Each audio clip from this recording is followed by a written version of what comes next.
yang dirahmati Allah Subhanahu wa taala. Ini adalah Jumat pertama di bulan Sya'ban. Kita berharap semua, bermohon semoga Allah sampaikan nanti kita di bulan suci Ramadan. Satu ketika dalam hadis sahih Imam An-Nasai, Imam Ahmad, dari sahabat Usama bin Zaid pernah bertanya kepada baginda Rasulullah, "Ya Rasulullah, di bulan ini tidak seperti biasanya. Engkau punya puasa jauh lebih banyak dibandingkan dengan bulan-bulan yang lain selain bulan suci Ramadan.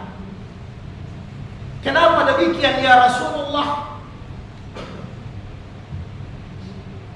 Maka Rasulullah sallallahu alaihi wasallam menjawab pertanyaan Usama bin Zaid sekaligus pelajaran untuk kita sampai hari kiamat umatnya.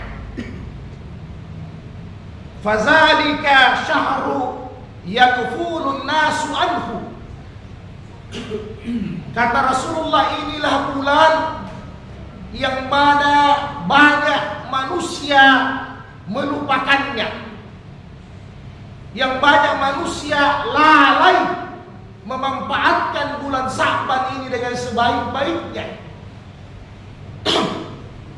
Bulan Sya'ban ini baina syahrul Rajabin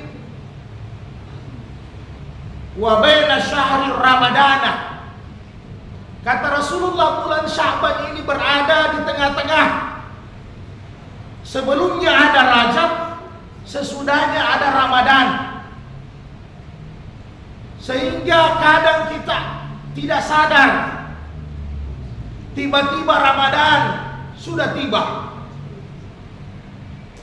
Padahal kata para ulama telah mengingatkan kita, Sya'ban ini seperti pemanasan, warming up, pemanasan untuk kita mempersiapkan diri dengan sebaik-baiknya.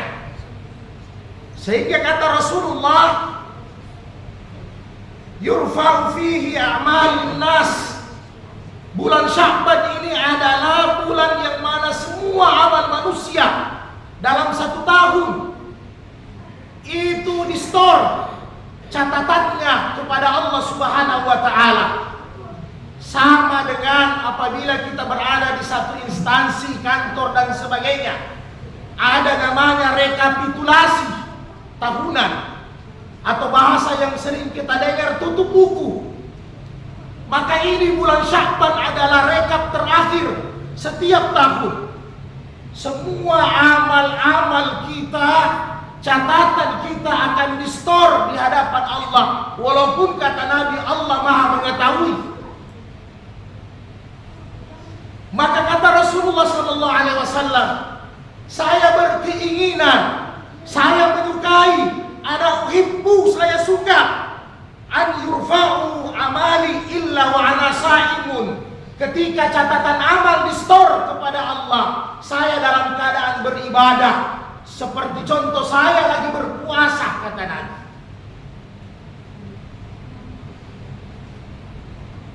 Telah ijma' para ulama kita sepakat bahwa dalam hadis-hadis sahih telah dijelaskan oleh Nabi ada namanya catatan harian yang diangkat, pergantian malaikat antara asar dengan subuh.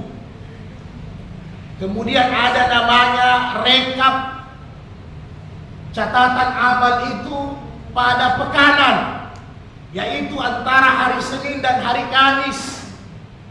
Kemudian yang ketiga ada rekap tahunan, yaitu di bulan Sya'ban. Maka Nabi izin ketika catatan amalnya di hadapan Allah, beliau dalam keadaan beribadah kepada Allah Subhanahu wa taala. Pertanyaan bagi kita semua, kira-kira di bulan ini ketika nanti malaikat membawa catatan amal-amal kita selama 1 tahun, apakah catatan amal-amal kita itu nilainya bagus, angkanya plus? Apakah catatan amal kita itu amal salehnya sempurna? Itulah pertanyaan yang mesti kita jawab masing-masing, saudara.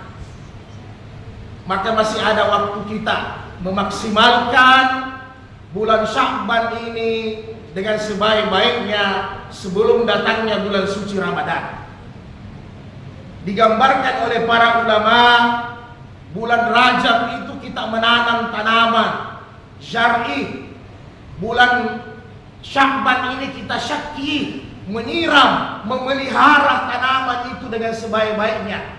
Maka tiba nanti namanya bulan Ramadan masuk, kita hasadi, kita memetik hasil yang kita tanam, memetik hasil yang telah kita pelihara dengan sebaik-baiknya.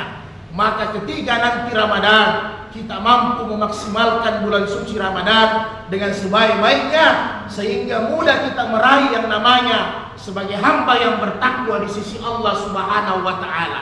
Sebaliknya, apabila kita tidak memanfaatkan bulan Sya'ban ini, tidak ada persiapan yang bagus, tidak ada pemanasan yang bagus, maka bisa kita pastikan kita akan mendapatkan kesia-siaan di bulan Ramadan. Tidak ada beda di bulan-bulan lain. Kemaksiatan, kelalaian kita tidak bisa hilang dalam diri kita masing-masing. Maka saya mengajak diri saya dan kita semua untuk memaksimalkan bulan Sya'ban ini, membuat persiapan yang maksimal, sehingga saudaraku yang berbahagia di bulan Ramadan nanti kita senantiasa dapat beribadah dengan sebaik-baiknya. Misalnya puasa, ketika nanti bulan Ramadan tubuh kita dapat beradaptasi dengan cepat. Bukan sebaliknya, ketika masa awal Ramadan karena tidak terbiasa puasa sunnah, maka tubuh kita kaget sehingga kita dalam keadaan lemah fisik. Sehingga apa? Baca Quran tidak mampu, ibadah-ibadah lain tidak mampu hanya gara-gara puasa. Bahkan banyak saudara-saudara kita, dia berpuasa tidak mampu melaksanakan ibadah salat 5 waktu dengan sebaik-baiknya. Ini yang sangat miris. Mudah-mudahan tidak terjadi kepada kita sekalian. Allah berikan kita umur yang panjang dan kesehatan. Barakallahu fikum.